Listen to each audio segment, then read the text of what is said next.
Welcome to JMM academy. போன முறை என்னுடைய வீடியோவை பார்த்து சப்போர்ட் பண்ணி சப்ஸ்கிரைப் பண்ணிங்க, ரொம்ப ரொம்ப நன்றி. அதே மாதிரி இந்த முறையும் எனக்கு சப்போர்ட் பண்ணுங்கள். நம்ம ஸ்டடீஸ்குள்ளே போகலாம். ஃபர்ஸ்ட் கொஷின், சத்தியமேவ ஜெயதே என்ற வாக்கியம் எதிலிருந்து எடுக்கப்பட்டது? முண்டக உபநிடதம். புத்தரின் போதனைகள் எவ்வாறு குறிப்பிடப்படுகின்றன? தம்மா. தேவனாம் பிரியர் என்று அழைக்கப்பட்டவர் யார்? அசோகர். உலகின் பெரும் மருந்தகம் என அழைக்கப்படுவது எது? வெப்பமண்டல மழைக்காடுகள். மகாத்மா காந்தியின் பிறந்த நாளை 2007 ஐநா சபை எவ்வாறு கொண்டாடி வருகிறது? சர்வதேச அகிம்சை நாள். இந்திய அரசியலமைப்பு சட்டம் எப்போது தயாரானது?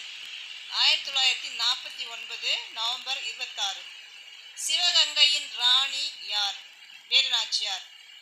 மதராசாக்களின் முக்கிய நோக்கம் என்ன? குடிமைப்பணிக்கான பயிற்சி அளிப்பது மற்றும் கல்வி அளிப்பது. தீப்பாறைகள் சிதைவடைவதால் உருவாகும் மண் எது? கரிசல் மண். இதில் பருத்தி நல்லா விளையும். இந்திய அரசியலமைப்பு சட்டப்பிரிவு 24 எதனை தடை செய்கிறது? குழந்தை தொழிலாளர் முறையை.